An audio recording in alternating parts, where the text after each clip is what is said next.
எல்லாம் வல்ல சிவத்துக்கு வந்தனம். சிவமீந்த சக்திக்கு வந்தனம். இமையீன்ற தாய் தந்தையருக்கு வந்தனம். ஞான பரம்பரை ஆசான்கள், குருமார்கள், சித்தர்கள் எல்லோருக்கும் கோடான கோடி வந்தனங்கள். பஞ்சாமிர்த ரகசியம் வகுப்புக்கு உங்கள் அனைவரையும் அன்போடு வரவேற்கிறோம்.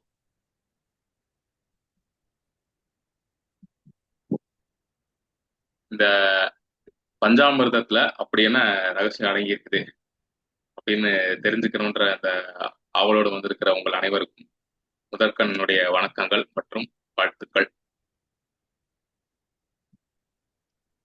இந்த பஞ்சாமிர்த ரகசியம்ங்கிறது முருகப்பெருமான் உலகுக்கு அருளிய கலை.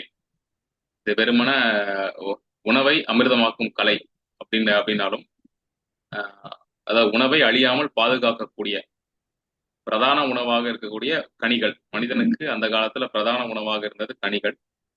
அந்த கனிகள் எளிமையாக அழுகி போய் சீக்கிரம் சாப்பிட முடியாத மாதிரி ஆயிடும். அப்படிப்பட்ட அழுகக்கூடிய கனிகளை ரொம்ப எளிமையாக ரொம்ப காலம் வச்சு சாப்பிடுற மாதிரியான உணவாக மாற்றக்கூடிய கலை பஞ்சாமிர்த கலை. ஆனா இந்த பஞ்சாமிர்த கலையில மிகப்பெரிய ஆன்மீக ரகசியத்தை உள்ள மறைச்சு வச்சிருக்கார் முருகப்பெருமான். அப்படி என்ன மறைச்சு வச்சிருக்கிறாரு அப்படிங்கிறத தெரிஞ்சுக்கிறதுக்கு தான் இந்த வகுப்பு.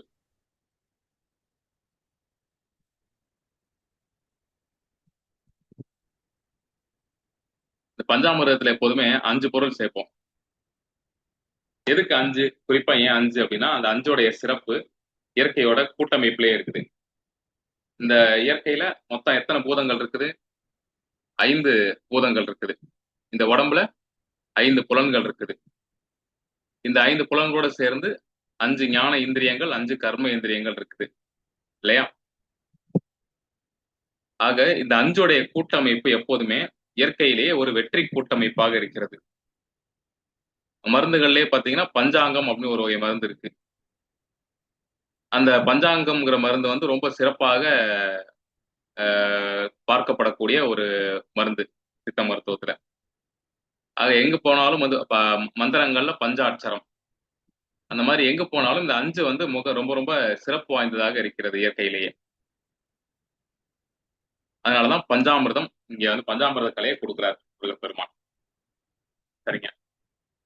பஞ்சாமிர்தம் எல்லாருமே சாப்பிட்டுருப்பீங்க. அதுல என்னென்ன பொருள் போடுறாங்கன்னு தெரியுமா? முதல்ல எல்லாருக்கும் முதல்ல கேக்குதா நான் பேசுறது? கேக்குது ஈஸ்வரே. ஈஸ்வரே நான் சொல்லலாங்களா? சொல்லுங்க. ஈஸ்வரே, மலை வாழைப்பழம், அதாவது தேன் வாழைப்பழம், மலை தேன், காரம் பசு நெய், நாட்டு சர்க்கரை, ஏலக்காய் 5 பொருட்கள் சேர்க்கப்படணும் முறை. இதுதான் பஞ்சாமிரத்தில் இருக்கிறது. இது பொதுவாக பஞ்சாமிர்தம் செய்யறதுக்கு யூஸ் பண்றது. பஞ்சாமிர்தங்கிறது இது அப்போதைக்கு சாப்பிட்றதுக்கு யூஸ் பண்றது. இந்த பஞ்சாமிர்தம்ங்கிறது இப்ப நீங்க சொன்ன விஷயம் எல்லாம் ஒன்னா போட்டு செய்யும் பொழுது அப்பொழுதைக்கு சாப்பிடலாம். ஆனா இது நீண்ட காலத்துக்கு வச்சு சாப்பிட முடியாது. ஆக இந்த பஞ்சாமிர்தங்கிறது எப்ப கலையா மாறுது அப்படின்னா இந்த 5 பொருட்களை சேர்த்து அழியாத ஒரு உணவை உருவாக்குறது தான் பஞ்சாமிர்த கலை. சரிங்களா? கெட்டு போகாத ஒரு உணவை உருவாக்குறது அதுதான் பஞ்சாமிர்த கலை. இதுல என்னென்ன பொருட்கள் பயன்படுத்து பாருங்க. பால், தயிர், வெண்ணெய், நெய், சர்க்கரை. இந்த 5 பொருள். இந்த 5 பொருள் தான் பஞ்சாமிர்தத்துடைய 5 பொருட்கள். இப்போ நம்ம நேரடியா பார்க்கும்போது இந்த 5 பொருட்கள் மட்டுமே நம்ம கண்ணுக்கு தெரியும். ஆனா உண்மையில இந்த பால், தயிர், வெண்ணெய், நெய் இது 4மே சேர்ந்து ஒரு பொருள் ஆயிடும். எப்படி அப்படின்னா ஒரு ஸ்பூன் நெய் எடுத்தீங்கன்னா அதுல பால், தயிர், வெண்ணெய் எல்லாமே அடங்கியிருக்கும் இல்லையா? இப்போ இந்த இடத்துல ஒரு பெரிய ரகசியத்தை ஒழிச்சு வச்சிருக்கிறாங்க. இந்த பால் இருக்கு பாத்தீங்களா? முதல்ல இருக்கக்கூடிய இந்த பால் இருக்கு பாத்தீங்களா? இந்த பால் எளிமையா கெட்டு போகக்கூடியது. ஒரு நாள் தாங்கும் அதிகபட்சம் இல்லையா? பால் அதுக்கு மேல பால் கெட்டு போயிடும். அதுக்கடுத்து தயிர் அப்படிங்கிறது ஒரு 2 நாள் அல்லது 3 நாளைக்கு தாங்கும். அதுக்கு அடுத்தது வெண்ணெய் ஒரு வாரம் தாங்கும். அதுக்கு அடுத்தது நெய் ரொம்ப காலம் தாங்கும். நெய் இல்லையா? இது இயற்கை. இப்போ பாலாக இருக்கக்கூடிய ஒரு பொருளை தயிராக்கி, தயிரை வெண்ணெயாக்கி, வெண்ணெயை நெய்யாக உருக்கி எடுத்தால் அதோடைய வாழும் காலம் ரொம்ப அதிகம். அது நிலைத்திருக்கக்கூடிய காலம் ரொம்ப அதிகம். சரிங்களா? இதுல என்ன ரகசியம் அடங்கி இருக்கு அப்படின்னா, இப்போ மனிதனுக்குள்ள இந்த பால் மாதிரியே ஒரு பொருள் மனிதனுக்குள்ள இருக்கு. இந்த பால் மாதிரியே மனிதனுக்குள்ள ரொம்ப ரொம்ப எளிமையாக கெட்டு போகக்கூடிய ஒரு பொருள் மனுஷனுக்குள்ள இருக்கு. அது என்னன்னு யாருக்காவது தெரியுமா? மனம். ம்? மனம் மனம் ஈசனரே, மனம். மனம். மனம். சிறப்பு. ஒரு மனிதனுடைய உடல்ல இருக்கக்கூடிய மனம். இந்த மனம்ங்கிறது ரொம்ப எளிமையா கெட்டு போகக்கூடியது. அப்போ எளிமையா கெட்டு போகக்கூடிய மனதை என்ன பண்ணும் அப்படின்னா மனுஷன் சும்மா அப்படியே விட்டீங்கன்னா கெட்டு போயிடும் மனம். இப்போ கெட்டு போகாம இருக்கணும். மனம்ங்கிறது என்ன ஆகணும்? திரியணும். மனம் திரிந்து தயிராகணும். கெட்டிப்படணும் மனம்ங்கிறது. எப்படி மனம் திரியும்? மனம்ங்கிறது எப்ப இறையை நாடி திரும்புகிறதோ அப்போது மனம்ங்கிறது இறையை உலகெல்லாம் நாடி திரியும். இறைவன் எங்க எங்க எங்கன்னு இந்த மனம் தேடுது இல்ல. இறை தேடல்ங்கிற ஒரு விஷயம் தொடங்குது இல்ல. பால்ல கொஞ்சோண்டு தயிரை கலந்தா மொத்த பாலும் தயிரா மாறிடுது இல்ல. அது மாதிரி இந்த பால், உங்க மனம்ங்கிற இந்த பால் இருக்கு பாத்தீங்களா? இந்த பாலுல இறையை பற்றிய ஏதாவது ஒரு ஒரு சின்ன கருத்து, இல்ல ஏதாவது ஒரு சின்ன ஒரு பக்தி கதை, இல்ல ஏதாவது ஒரு சின்ன ஒரு மந்திரம், இந்த மாதிரி ஏதாவது ஒண்ணு உங்களை சுத்தி எவ்வளவோ விஷயங்கள் இந்த இறையை நோக்கி திரும்புறதுக்குன்னு இருக்குது. இதுல ஏதாவது ஒரு சின்ன விஷயத்த கொஞ்சோண்டு எடுத்து உங்க மனசுல அப்படி போட்டீங்கன்னா உங்க மொத்த மனசையும் அந்த இறை சிந்தனை ஆட்கொள்ளும். அப்ப அந்த மனம்ங்கிறது கெட்டிப்பட்டு தயிராக மாறும். சரிங்களா? அப்படி அந்த மனம் தயிராக மாறிடுச்சு அப்படின்னா அதுக்கப்புறம் என்ன செய்யணும் அப்படின்னா அந்த தயிரிலிருந்து வெண்ணெயை கடைந்து எடுக்கணும். சும்மா வருமா? தயிர்ல இருந்து வெண்ணெய் சும்மா வந்துருமா? அப்ப தயிர்ல இருந்து வெண்ணெயை எடுக்கணும் அப்படின்னா அந்த தயிரானது கடையப்பட வேண்டும். அதே மாதிரி உங்களுடைய இந்த மனம், தயிரா மாறின மனம் இருக்கு பாத்தீங்களா? இறை நாட்டத்தோடு இறையை தேடிக்கிட்டே இருக்கு பாத்தீங்களா? இறை தேடுதலோடு இருக்கக்கூடிய இந்த மனமானது கடையப்பட வேண்டும். எப்படி? உள்முகமாக, தனக்குள்ளாக பயிற்சிகள், மந்திரம், பக்தி, ஆன்மீக சொற்பொழிவுகள், இந்த மாதிரியான விஷயங்கள் மூலமாக, அதுக்கடுத்து இதன் மூலமாக தோன்றக்கூடிய புத்தி தெளிவு, அந்த தெளிவு வர்ற வரைக்கும் என்ன பண்ணும் அப்படின்னா இந்த மனம்ங்கிறது தொடர்ந்து கடையப்பட்டுக்கிட்டே இருக்கணும்.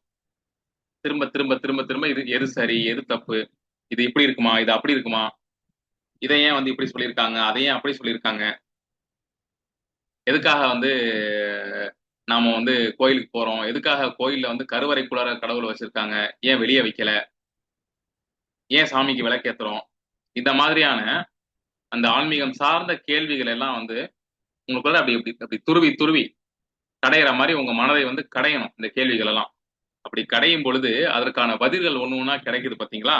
இந்த பதில்கள்லாம் ஒன்று சேர்ந்து திரண்டு உங்களுக்கு வெண்ணெயாக, எப்படி தண்ணீரில் மூழ்காமல் மேலே மிதக்கக்கூடிய வெண்ணெயாக, இந்த வாழ்க்கைங்கிற இந்த கடல்ல மூழ்கி விடாமல் மேலே மிதந்து வரக்கூடிய ஒரு வெண்ணெயாக உங்களை மாற்றும். அந்த இடத்துல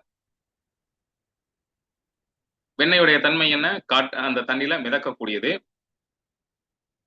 அதே மாதிரி உங்களுடைய மனமானது என்ன செய்யும் அப்படின்னா உங்களுடைய அன்றாட பிரச்சனைகள்ல இருந்து விலகி இருந்து, உங்க வாழ்க்கையில எவ்வளவு பிரச்சனை இருந்தாலும் அதுல இருந்து விலகி நின்று அந்த வெண்ணெயானது தனியா மேல திரண்டு நிற்கும். அதே மாதிரி உங்க மனமானது துன்பங்கள்ல இருந்து விலகி நிற்கும். அப்போ உங்களுக்குள்ள தெளிவு பிறக்கும். இந்த விஷயங்கள் இதுக்குதான் வச்சிருக்காங்க, இந்த விஷயங்கள் இதுக்குதான் வச்சிருக்காங்க அப்படின்னு சொல்லி அந்த தெளிவு பிறக்கும்.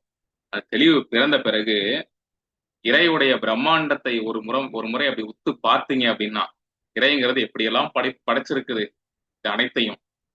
அப்போ இந்த இறையுடைய பிரம்மாண்டம் என்ன அப்படிங்கிறத ஒரு நொடி உங்களுக்குள்ளார அப்படி ஆழ்ந்து கண்ணை மூடி சிந்திச்சிங்கன்னு வச்சுக்கோங்களேன். அந்த இடத்துல ஒரு விஷயம் பிறக்கும். இறை மீது என்ன பிறக்கும் அப்படின்னா பக்தி. இந்த இடத்துலதான் தேடல்ங்கிறது பக்தியாக மாறும். தேடல்ங்கிறது தெளிவை கொடுத்துருக்கும்.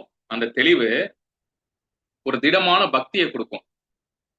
இன்னைக்கு இருக்கிற பக்தி பாத்தீங்கன்னா நிறைய பேருடைய பக்தி எப்படி இருக்குது அப்படின்னா ஒரு விஷயம் பார்ப்பாங்க, பார்த்த உடனே அவங்களுக்கு பிடிச்சு போகும், உடனே அது மேல பக்தி செலுத்த ஆரம்பிச்சிருவாங்க. சரிங்களா? அதே மாதிரி ஒரு விஷயம் வந்து அவங்களுக்கு நடக்கணும்னு ஆசைப்படுவாங்க, அது நடந்துரும். உடனே அது மேல பக்தி செலுத்த ஆரம்பிச்சிருவாங்க இல்லையா? இப்படிதானே இருக்கு நிலைமைக்கு பக்தி எல்லாருக்கும். பக்திங்கிறது ஒரு சுயநலம் சார்ந்த விஷயமாக இருக்குது இன்னைக்கு நம்ம எல்லாருக்குமே இல்லையா? ஆனா உண்மையில் பக்தி எப்படி வரணும் அப்படின்னா, மனமானது முதலில் திரியணும். இறைவன்னா யாரு? இறைவன் எங்க இருக்கான்? உள்ள இருக்கானா? வெளியே இருக்கானா? கோயில்ல இருக்கானா? குளத்துல இருக்கானா? சிலையில இருக்கானா? இதுல இருக்கானா? மண்ணுல இருக்கானா? மரத்துல இருக்கானா? அப்படின்னு அந்த இறையை தேடுவதற்கு உலகம் காட்டக்கூடிய மார்க்கங்கள் இருக்கு பாத்தீங்களா? இந்த மார்க்கங்கள் எல்லாம் வந்து கடைந்து திருவி அதில் இருக்கக்கூடிய உண்மையை வெளிப்படுத்தி வெளியே எடுக்கணும். தெளிவு பிறக்கணும். தெளிவு பிறந்த பிறகு அந்த உண்மை, இறையை பற்றிய உண்மையை அறிந்த பிறகு, கதைகளை நான் சொல்லல. நீங்க எப்படின்னா எங்க போனாலுமே எல்லா இடத்துலயும் ஒரு கதை இருக்கும். இறைக்கு பின்னாடி ஒரு கதை இருக்கும். எந்த கோயிலுக்கு போனாலும் அந்த கோயிலுக்கு பின்னாடி ஒரு தல புராணம் இருக்கும், ஒரு கதை இருக்கும். எந்த மார்க்கம் எடுத்தாலும் அதுல 100 கதைகள் இருக்கும். நான் சொல்றது கதைகளை பத்தி அல்ல, இறையை பற்றிய உண்மை. இறைனா என்ன? அது எப்படி படைக்குது? அது எப்படி வந்து காக்குது? அது எப்படி அழிக்குது? எதுக்காக இறைக்கு உருவம் கொடுத்திருக்காங்க? இந்த மாதிரியான விஷயங்கள் எல்லாமே உங்களுக்குள்ள தேடி துருவி அடையணும். நீங்க ஒரு தெய்வத்தின் உருவத்தை பாக்குறீங்கன்னா அந்த உருவத்துக்கு பின்னாடி என்ன இறை தத்துவம் மறைஞ்சிருக்குது அப்படிங்கிற விஷயத்தை நீங்கள் தேடி கடைந்து துருவி அடைஞ்ச பிறகு அந்த தெளிவு பிறகு பாத்தீங்களா? அந்த தெளிவோடு உங்களுக்கு உருவாகுவதுதான் பக்தி. தெளிவுக்கு அப்புறம் உருவானால்தான் அது பக்தி. சரிங்களா? தெளிவு இல்லாமல் உருவாகுது அப்படின்னா அது வந்து பக்தியுடைய ரொம்ப என்ன சொல்ற அது அது அது அதுவும் ஒரு அந்த ஒரு விஷயத்த பாக்குறீங்க, பார்த்த உடனே பிடிச்சி பக்தி வருது அப்படின்னா அது வந்து ஒரு ரொம்ப ரொம்ப சர்வ சாதாரணமாக இருக்கக்கூடிய விஷயம். ஆனால் அரிய நிகழ்வு எது அப்படின்னு பாத்தீங்கன்னா இந்த உயரிய பக்தி.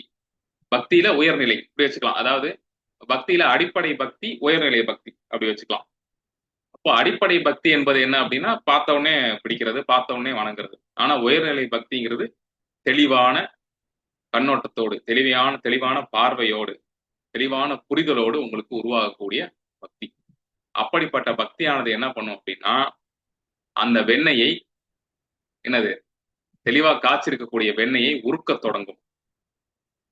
வெண்ணெய் வந்து இந்த பக்தியின் சூட்டில், இந்த பக்தியுடைய அக்னியில் என்ன இறைவா இறைவா அப்படின்னு உங்கள் மனம் வந்து இந்த பக்தியில கனலாக காயும் பொழுது அந்த வெண்ணெயானது உருகி நெய்யாக மாறும். இது அத்தனையும் உங்களுடைய உடலுக்குள் நடக்கக்கூடிய மாற்றங்கள், அதாவது உங்களுடைய மனதுக்குள் நடக்கக்கூடிய மாற்றங்கள். இது எல்லாமே இப்ப இந்த பக்தி வந்தாச்சு. இந்த பக்தி வந்த பிறகுதான் 5வது ஒரு பொருள் உள்ள வந்து சேரும். அது என்னன்னு பாத்தீங்கன்னா மனிதனுக்கு மனதில் உருவாகக்கூடிய இனிமை. இன்னைக்கு நீங்க எல்லாருமே ஏதோ ஒரு விஷயத்துக்கு மேல பக்தி கொண்டிருப்பீங்க, ஏதோ ஒரு விஷயத்தை வணங்கிட்டு இருப்பீங்க இல்லையா? அந்த வணங்குதல் உங்களுக்கு வாழ்வில் நிரந்தர இனிமையை சேர்க்குதா? ஏதோ ஒன்றை வணங்குறீங்க, அது உங்களுக்கு நிரந்தரமான இனிமையை சேர்க்குதா உங்க வாழ்க்கையில? பக்திங்கிறது எதை சேர்க்கணும்னா உங்களுடைய மனதிற்கு இனிமையை சேர்க்கணும். இப்ப நீங்க ஒன்றன் மீது பக்தி வச்சிருக்கீங்க அப்படின்னா அந்த பக்தியானது இயல்பாகவே உங்களுக்கு உங்களுடைய மனதில் இனிமையை சேர்த்து கொண்டே இருக்கணும். அகலாத இனிமை உங்க மனதில் இருந்து கொண்டே இருக்கணும். அதுதான் சிறந்த பக்திக்கு அடையாளம், சிறந்த பக்திக்கான வெகுமதி, சிறந்த பக்திக்கான பரிசு. இப்போ பாலை தயிராக்கி, தயிரை வெண்ணெயாக்கி, வெண்ணெயை நெய்யாக்கி, அதுக்கப்புறம் அதுல சேர்க்கப்படக்கூடிய சர்க்கரை தான் இந்த பஞ்சாமிர்தம் அப்படின்னு சொல்லப்படுகிறது. இப்ப இதுல பாத்தீங்கன்னா நெய்ங்கிறது அழிவில்லாத பொருள். அதே மாதிரி சர்க்கரைங்கிறதும் எளிமையாக கெட்டு போகாத ஒரு பொருள் இல்லையா? ரெண்டுமே எளிமையா கெட்டு போகாத விஷயம்.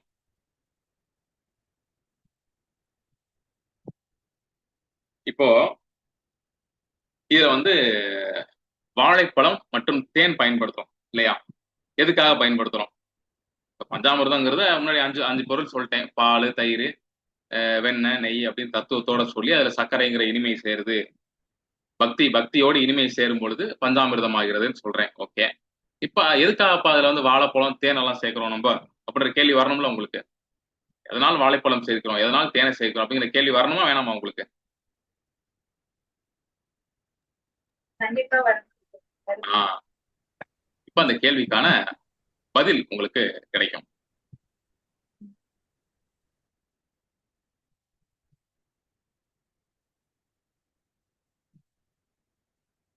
இப்போ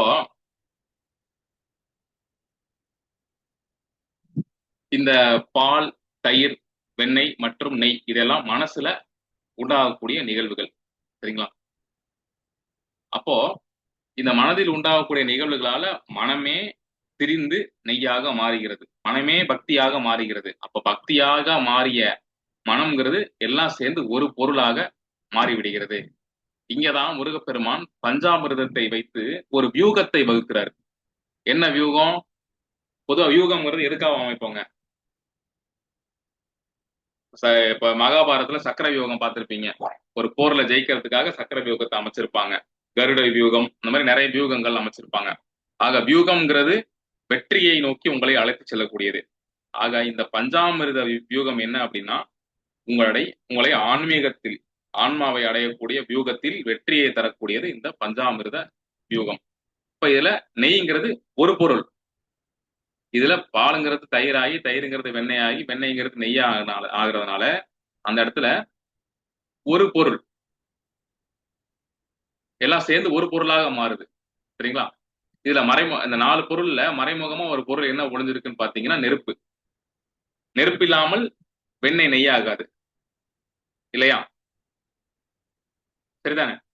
இப்போ அந்த இடத்துல 5ஆவதா அந்த பொருள் வந்து நெருப்பாக இருக்கிறது. இது 5 சேர்ந்து ஒரு பொருளாக மாறுகிறது. இது வியூகத்தில் முதல் நிலை. அதுக்கு அடுத்த வியூகம் அடுத்துதான் வருது. என்ன அப்படின்னா சர்க்கரைங்கிறது விளைவு. பக்தின்ற நெய் உருவாயிடுச்சு. அதுக்கு அடுத்து இனிமைங்கிறது சர்க்கரை. சர்க்கரைங்கிறது நீங்க செஞ்ச இந்த பக்தியுடைய விளைவாக உங்களுக்கு கிடைக்கிறது. அதுக்கு அடுத்தது வாழைப்பழம் அப்படிங்கிறது உங்களுடைய இந்த உடலை குறிக்குது. சரிங்களா? ஏன்னா வாழைப்பழம் மாதிரியே உங்களுடைய உடலும் இருக்கிறது. எப்படி வாழைப்பழம் எதால ஆயிருக்குது? மண்ணு, தண்ணி, இதனாலதான் ஆயிருக்குது. அதே மாதிரி உங்களுடைய உடலும் மண்ணு, தண்ணி. அடிப்படை இந்த உடம்புல இருக்கிறது மண்ணு, தண்ணி, காற்று, நீரு, ஆகாயம், இதெல்லாம் அதுக்கு அந்த உடல்ல இயங்கக்கூடியது. இந்த உடம்புல அடிப்படையா இருக்கு. உடம்புலயே தங்கி இருக்கிறது என்னன்னு பாத்தீங்கன்னா எப்போதுமே தண்ணியும் மண்ணு. மண்ணுல கொஞ்சம் தண்ணி தங்கி இருக்கு. இதுதான் உடம்பு. இதுல வந்து காற்றுங்கிறது இயங்குகிறது. காற்றின் இயக்கத்தால் நெருப்புங்கிறது உள்ள உடம்புல உண்டாகிறது. அதுக்கு அடுத்து இறுதியாக ஆகாயம் உள்ளர மறைஞ்சே இருக்குது இந்த உடம்புல. சரிங்களா? அதனால இந்த வாழைப்பழம்ங்கிறது நம்முடைய அடிப்படை உடலை குறிக்கிறது. மண்ணையும் நீரையும் சேர்த்த கலவையான இந்த உடலை குறிக்கிறது இந்த இடத்துல. சரிங்களா? அதுக்கு அடுத்து இதுல தேனுங்கிறது என்னன்னு பாத்தீங்கன்னா இறைவனுடைய அருள். எப்போ ஒரு மனிதன் வந்து பக்தியோடு, மனதில் இனிமையோடு இந்த தன்னுடைய இந்த உடலையும் வந்து அந்த பக்தியோடு இறைக்கு அர்ப்பணிக்கிறானோ, அப்ப என்ன ஆகுது? அவனுக்கு அந்த உடலின் மீது, அந்த மனிதனின் மீது இறைவன் தன்னுடைய அருள் என்னும் மழையை பொழிய ஆரம்பிக்கிறான். இவங்களதான் நாம அருளாளர்கள் அப்படின்னு சொல்றோம். எப்படி? அருளாளர்கள் அப்படின்னு சொல்றோம். இவங்க எப்படின்னா இயல்பாகவே வந்து பாக்குறதுக்கு இவங்க வந்து கொஞ்சம் பக்தியில கொஞ்சம் உயர்ந்தவர்களாக தெரிவார்கள் கண்களுக்கு. இவங்களுக்கு இறை அருள் இவங்களுக்கு பரிபூர்ணமாக இவங்களுக்கு கிடைச்சிருக்கும். இறை அருளாலே நிறைய காரியங்களை சாதிச்சிருப்பாங்க வாழ்க்கையில. அப்படிப்பட்டவர்கள் நாம அருளாளர்கள் அப்படின்னு சொல்லுவோம். சரிங்களா? அப்ப அந்த அருளாளர்கள் என்பவர்கள் இந்த தேன் என்கிற இறை அருளை பெற்றவர்கள். புரிகிறதுங்களா? இப்போ இந்த பஞ்சாமிர்த தயாரிப்புல 5 பூதங்களும் இந்த இடத்துல வேணும் நம்மளுக்கு. சரிங்களா? ஆக நிலம்ங்கிறது நம்ம பயன்படுத்தக்கூடிய பொருட்கள் எல்லாம் மண்ணில் விளைஞ்ச பொருட்கள், அதனால நிலம். அதுக்கு அடுத்தது நீருங்கிறது கனியில இயல்பாவே கொஞ்சம் நீர் இருக்கிறது. அதுக்கு அடுத்தது நெருப்புங்கிறது எப்படின்னா இதுல கவனிச்சீங்கன்னா மண்ணும் நீரும் கண்ணுக்கு தெரியும். ஆனா தொட்டு உணர முடியும். அதுக்கு ஒரு வடிவம் உண்டு. ஆனால் நெருப்பு பார்த்தீங்கன்னா கண்ணுக்கு தெரியும், தொட்டு உணர முடியும். ஆனால் அதுக்கு ஒரு உருவம் கிடையாது. நெருப்புக்கு ஒரு குறிப்பிட்ட ஒரு உருவம் ஒன்று இருக்கா? நெருப்புக்கு உருவம் கிடையாது. ஆனா கண்ணுக்கு தெரியும். உருவமே இருக்காது, ஆனா கண்ணுக்கு தெரியும். அதுதான் நெருப்புடைய சக்தி. அப்போ இந்த பக்கம் பாத்தீங்கன்னா அரு பொருட்கள். காற்று கண்ணுக்கு தெரியாது, ஆகாயம் கண்ணுக்கு தெரியாது, ரெண்டையுமே உணரத்தான் முடியும். அப்போ இந்த பக்கம் இருக்கக்கூடிய ரெண்டும் அருப்பொருட்கள், இந்த பக்கம் இருக்கக்கூடிய ரெண்டும் உருப்பொருட்கள். ரெண்டையும் இணைக்கக்கூடியவராக யார் இருக்கிறார் பாத்தீங்கன்னா நெருப்பு இருக்கிறார் இந்த இடத்துல. பஞ்சபூதங்கள நெருப்புங்கிறவர் அருவாக இருக்கக்கூடிய 2 பூதங்களையும் உருவாக இருக்கக்கூடிய 2 பூதங்களையும் இணைக்கக்கூடிய பாலமாக இந்த நெருப்புங்கிறது விளங்குகிறது. அதனாலதான் இந்த நெருப்பை பயன்படுத்தி நிறைய வழிபாடுகள் செஞ்சாங்க, நெருப்பை பயன்படுத்தி யாகம் செஞ்சாங்க, நெருப்பை பயன்படுத்தி இந்த இந்த அவிர்ப்பாகம் எல்லாம் வந்து கொடுக்குறாங்கல்ல யாகத்துல. இது வந்து இங்க இருந்து அங்க கொண்டு போய் உருவுல இருந்து அருளை கொண்டு போய் சேர்ப்பதாக நம்பப்படுகிறது. அதனால அந்த இடத்துல நெருப்புங்கிற விஷயத்த மையப்புள்ளியா வச்சாங்க அந்த இடத்துல நிறைய வழிபாடுகள்ல. பல ஊர்கள்ல பல மார்க்கங்கள்ல இந்த நெருப்பை பயன்படுத்தக்கூடிய வழிபாடு அப்படிங்கிறது பிரதானமாக பார்க்கப்படுகிறது. அது காரணம் அதுதான். சரிங்களா? இப்போ ஒரு பஞ்சாமிரத்தோட தயாரிப்புல மண்ணில் விளைஞ்ச பொருள் தேவை, அதுல கனிகள் இருக்கக்கூடிய நீர் தேவை. ரெண்டையும் வந்து போட்டு நம்ம சூடுபடுத்தும் போது அதுல இருந்து நீராவி அப்படிங்கிற காற்று வெளியேறுது. இது போக மறைமுகமாக அந்த இடத்துல என்ன நடக்குதுன்னா ஆகாயம்ங்கிற ஒரு விஷயம் செயல்படுகிறது. இந்த ஆகாயம்ங்கிறது நம்ம மனித உடல்ல மனம் தான் ஆகாயம், எல்லை இல்லாத இந்த மனம் தான் ஆகாயம். அப்போ உங்க மனதினுடைய கவனம்ங்கிறது அந்த இடத்துல பஞ்சாமிர்தம் செய்யும் போது தேவைப்படுது. இப்போ 5 பூதங்களும் சேர்ந்து இயங்கினால்தான் பஞ்சாமிர்தம் உருவாகும். பஞ்சாமிர்தம் தானாக உருவாகாது. 5 பூதங்களையும் ஒத்திசைத்து ஒரு மனிதன் இயக்கும் பொழுதுதான் பஞ்சாமிர்தம் உருவாகிறது. பஞ்சாமிர்தத்துல மொத்தம் எத்தனை பொருட்கள் இங்க காமிச்சேன் உங்களுக்கு? நெய், சர்க்கரை, வாழைப்பழம், தேன், 4 பொருள் தான் காமிச்சிருக்கேன் இல்லையா? 4 பொருள் தான் நான் காமிச்சிருக்கிறேன். அப்ப இந்த 5வது பொருள் எங்க அப்படிங்கிற கேள்வி வேணுமா வேணாமா?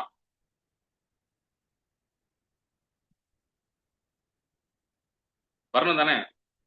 ம், 5வது பொருள் என்னன்னா சூட்சம பொருள். நெய், சர்க்கரை, பழம், தேன், இது 4 வந்து நம்ம கண்ணுக்கு தெரியக்கூடிய பொருள்.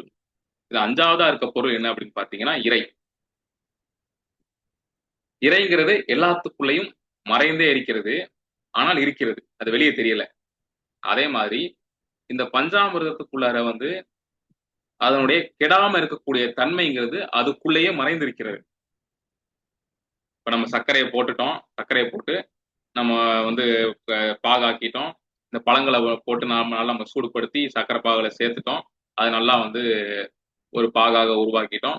இப்ப அதுல வந்து நெய் சேர்த்துட்டோம், நெய் சேர்த்து கிண்டி இறக்கிட்டோம், அது ஆறின பிறகு அதுல தேன் சேர்த்துட்டோம். சரியா? இது நாளும் நம்ம செய்யக்கூடியது. ஆனால் அந்த இடத்துல தானாக நடக்கக்கூடியது, நம்ம கையில நம்ம கட்டுப்பாட்டை இல்லாம தானாக நடக்கக்கூடியது அப்படிங்கிறது தான் கெட்டு போகாம இருக்கக்கூடிய தன்மை, கெடாத தன்மை அப்படிங்கிறது சூட்சமமாக தானாக வந்து அங்க சேருவது. ஆக இப்படிதான் இறைங்கிறது அந்த கெட்டு போகாத தன்மைங்கிறது ஏற்கனவே இருந்தது தானே. ஏற்கனவே அந்த வாழைப்பழத்துக்குள்ளையும் சர்க்கரைக்குள்ளரையும் நெய்க்குள்ளரையும் தேனுக்குள்ளரையும் ஏற்கனவே இருந்த கெட்டு போகாத தன்மை தான் அது. உண்டா இல்லையா? அதாவது இதுல பயன்படுத்துற பொருள்ல பாத்தீங்கன்னா நெய்ங்கிறது இயல்பாகவே கெட்டு போகாது. ஆக ஒரு மனிதனுக்கு பக்தியோடு இருக்கக்கூடிய மனம், பக்தியில திளைத்திருக்க மனம் எப்பவும் கெட்டு போகாது. சரிங்களா? அதே மாதிரி சர்க்கரைங்கிற இனிமை வந்து எப்போதுமே போகாது. பக்தியில தெளிவா இருக்கான்னா சர்க்கரைங்கிற இனிமை அவனுக்கு எப்போதுமே போகாது. அதே மாதிரி இறை அருள்ங்கிறது எப்போதும் போகாது. இறை அருள்ங்கிற அந்த இறைவனுடைய அருள்ங்கிற தேனுங்கும் எப்போதும் போகாது, எப்போதும் அழிவு இல்லாம இருக்கும். ஆக இந்த 3 பொருளும் இயல்பாகவே அழிவில்லாத பொருள். இதுல அழியக்கூடிய பொருள் எதுன்னு பாத்தீங்கன்னா இந்த உடல் தான், இல்லையா? இறையருள் அழியாது, பக்தி அழியாது, பக்தி தரக்கூடிய இனிமை அழியாது, இந்த 3மே அழியாது. ஆனால் இது எல்லாம் தாங்கி இருக்கக்கூடிய இந்த உடல்ங்கிறது அழிஞ்சு போகும். உண்டா இல்லையா? அப்போ அந்த வாழைப்பழம்ங்கிறது அழியக்கூடிய தன்மையில உள்ளது. உடல் மாதிரி அந்த வாழைப்பழமும் அதுல அழியக்கூடிய தன்மையில இருக்குது. அப்போ அழியக்கூடிய அந்த வாழைப்பழத்தை அழியாத தன்மைக்கு, கெட்டு போகாத தன்மைக்கு மாற்றுவதற்கு இந்த பொருட்கள்லாம் பயன்படுத்துறோம். எது அழியாத தன்மை உள்ள இந்த பொருட்கள்? சர்க்கரை, நெய், தேன் அப்படிங்கிற இந்த பொருட்களை பயன்படுத்துறோம். வெறுமனை பயன்படுத்த ஆகுமா அந்த இடத்துல? அந்த இடத்துல 4 பொருளோட 5வதா நெருப்புங்கிற ஒரு விஷயம் அங்க வேணும். நெருப்பு இல்லாமல் அந்த இடத்துல அந்த செயல்பாடு நடக்காது. ஆக நெருப்புங்கிறது அந்த இடத்துல கட்டாயமாக தேவைப்படுகிறது பஞ்சாமிர்தத்தை உருவாக்குறதுக்கு நெருப்பு. ஆக இந்த நெருப்புங்கிறது இந்த இடத்துல முதல்ல நெய் உருவாகும் போது அந்த இடத்துல நெருப்புங்கிறது பக்தியாக இருந்தது. சரியா? ஒரு மனுஷனுக்கு முதல்ல மனுஷன் வந்து இறைவனை அடையறதுக்கான முதல் ஸ்டெப் எடுத்து வைக்கிறது பக்தியில எடுத்து வைப்பான். பக்திக்கு அடுத்த மார்க்கம் என்னன்னு பாத்தீங்கன்னா மந்திர மார்க்கம். சரியை கிரியை. சரியைங்கிறது பக்தி மார்க்கம். கிரியைங்கிறது என்ன மார்க்கம் பாத்தீங்கன்னா மந்திரங்கள். மந்திரங்கள் உச்சரிக்கிறது, மந்திரங்களால இறைவனை வணங்குறது. அதுக்கு அடுத்ததுதான் யோகம் அப்படிங்கிற மார்க்கம் மனுஷனுக்கு கண்ணுக்கு தெரியும். சரிங்களா? இந்த யோகம்ங்கிற மார்க்கத்துல தான் இந்த இடத்துல ஆற்றல் அப்படிங்கிற ஒரு விஷயம் வெளியே வரும் ஒரு மனுஷனுக்குள்ள இருந்து. சரிங்களா? யோக மார்க்கத்துல தான் பயிற்சிகள், ஆற்றல் இதெல்லாம் உடம்புல இருந்து வெளியே வரும்.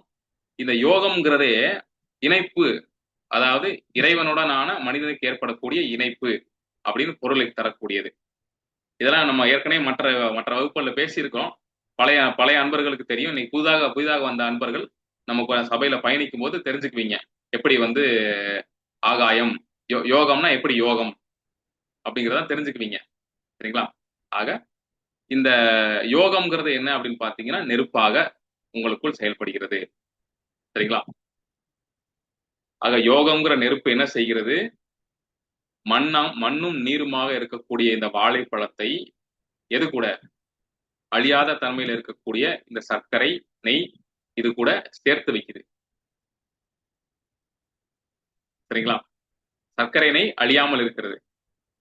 இந்த வாழைப்பழம் அழியக்கூடிய தன்மையில இருக்குது. இது ரெண்டையும் சேர்த்து வைக்கிறது யாருன்னு பாத்தீங்கன்னா நெருப்பு நடுவுல. அப்ப அந்த நெருப்பு மிச்சம் ரெண்டையும் சேர்த்து வச்சு ஒரு கலவையை உருவாக்குது. அதுல தேனை ஊத்தும் பொழுது, அதை ஆற வச்சு அதுல தேனை ஊத்தும் பொழுது அது கெடாத தன்மைக்கு மாறுகிறது. இந்த கெடாத தன்மைங்கிறது ஏற்கனவே இருந்ததுதான் வாழைப்பழத்துக்குள்ள. அதை வெளியே கொண்டு வந்திருக்கோம் நெருப்பை பயன்படுத்தி. அதே மாதிரி இந்த உடலுக்குள்ளும் அழியாத தன்மை இருக்கிறது. அழியக்கூடிய இந்த உடலில் அழியாத தன்மை இருக்கிறது. அப்போ அந்த அழியாத தன்மையை வெளியே கொண்டு வரணும்னா அந்த இடத்துல நமக்கு யோகம் அப்படிங்கிற விஷயம் தேவை அப்படிங்கிறதா இந்த 5வது சூட்சமும் உங்களுக்கு சொல்லுது. இப்போ யோகம்ங்கிறது இறையோடு நமக்கு ஏற்படக்கூடிய தொடர்பு அப்படிங்கிறது இந்த இடத்துல உங்களுக்கு புலனாகணும். இப்போ இறையோடு உங்களுக்கு கிடைக்கக்கூடிய தொடர்பு தான் 5வது சூட்சமும். சரிங்களா? இப்போ பஞ்சாமிர்தம் எப்படி செய்யறது அப்படிங்கிறத உங்களுக்கு ஒரு சின்னதா சொல்றேன், கவனிங்க. முதல்ல என்ன பண்ணுங்க, உங்களுடைய முதல்ல வாழைப்பழம் வாங்கி வச்சுக்கோங்க, நெய் வச்சுக்கோங்க, சர்க்கரை வச்சுக்கோங்க. சரிங்களா? இந்த சர்க்கரை என்ன பண்ணுங்க, ஒரு கிண்ணத்துல போட்டு சூடுபடுத்துங்க. கொஞ்சமா தண்ணி தெளிங்க. அந்த இடத்துல வந்து பாகு உருவாகும். தெளிச்சு தெளிச்சு தெளிச்சு அந்த சர்க்கரை வந்து கரைஞ்சு அந்த சர்க்கரை வந்து பாகாக உருமாகும். சர்க்கரை பாகாக மாறிடும் சர்க்கரைங்கிறது. இந்த சர்க்கரை பாகு ஒரு பக்கம் கொதிச்சுக்கிட்டு இருக்கட்டும். இன்னொரு பக்கம் என்ன பண்ணணும் அப்படின்னா, இந்த வாழைப்பழங்களை எடுத்து நல்லா மசிச்சு, நல்லா மைய அரைச்சு மசிச்சு, அதை வந்து தனியாக ஒரு சட்டியில போட்டு அந்த இடத்துல நெருப்புல ஏத்தி சூடுபடுத்தணும். சரிங்களா? இந்த வாழைப்பழம்ங்கிறது நல்லா சூடாகி கொதிக்கும் பொழுது கொஞ்சம் கொஞ்சமா இந்த சர்க்கரை பாகை அந்த வாழைப்பழத்துல சேர்த்து அந்த இடத்துல வாழைப்பழத்தை வந்து கொஞ்சம் கொஞ்சமா அந்த இடத்துல வாழைப்பழத்தையும் சர்க்கரை பாகையும் கலந்த தன்மைக்கு கொண்டு வரணும். அப்ப நல்லா கொதிச்சு அந்த வாழைப்பழத்தில் உள்ள நீரெல்லாம் ஆவியாகி அந்த இடத்துல பழத்துடைய சாரமும் இதுவும் மட்டும்தான் இருக்கும், சர்க்கரையும் மட்டும்தான் இருக்கும். அந்த நிலைக்கு அது வரணும். சரிங்களா? அந்த நிலைக்கு வந்த பிறகு அதுல வந்து நெய்ங்கிற விஷயத்த சேர்க்கிறோம். நல்லா அந்த சர்க்கரை பாகு பல முறை பொங்கி பொங்கி பொங்கி அடங்கும். இது பொங்கி அடங்கி அந்த சர்க்கரை பாகு ஒரு நிலையான தன்மைக்கு வருது. பழத்தோடு சேர்ந்த சர்க்கரை பாகு ஒரு நிரந்தரமான கலவையாக ஒரு நிலைத்தன்மைக்கு வருது. அப்படிங்கிறப்போ அந்த இடத்துல நெய்யை சேர்க்கிறோம். நெய்யை சேர்த்து நல்லா கலக்கிறோம். கலக்கும் பொழுது இந்த நெய்யை அந்த வாழைப்பழமும் சர்க்கரையும் உள்வாங்க தொடங்கும்.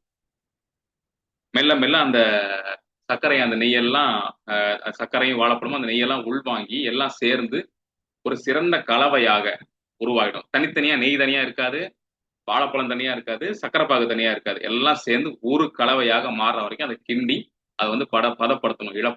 இளம் தீயிலே வச்சு அதை பதப்படுத்தணும். அப்படி அது ஒரு நிரந்தர கலவையாக வந்த பிறகு அதை இறக்கி வச்சு அதை வந்து நல்லா ஆற வைக்கணும். நன்கு அது குளிர்ந்த பிறகு அதுல வந்து இந்த தேனுங்கிற விஷயத்த சேர்க்கணும். அப்படி சேர்த்து கலந்துட்டீங்கன்னா அதுதான் பஞ்சாமிர்தம். இப்ப இந்த 4 பொருள் சேர்த்து பஞ்சாமிர்தம். இதுல 5வதாக ஒரு பொருள் தானாகவே இயற்கையாகவே வந்து சேர்ந்து விடுகிறது. எது கெட்டு போகாத தன்மைங்கிற 5வது பொருள் சூட்சம பொருள். அது வந்து சேருது அதுல.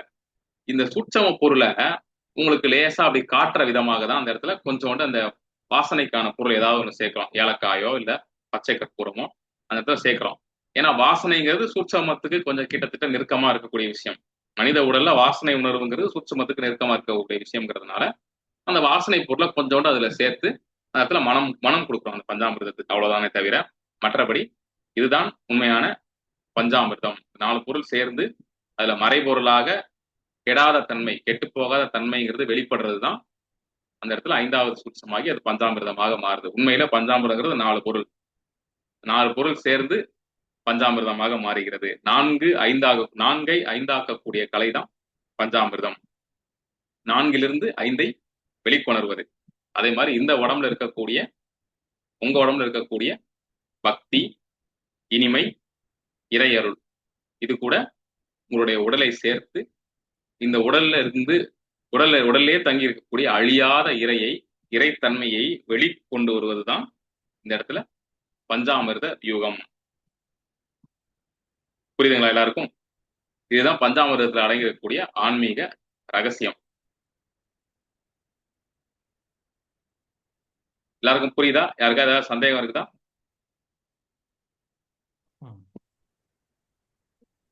புரிஞ்சுது ஈஸ்வரே.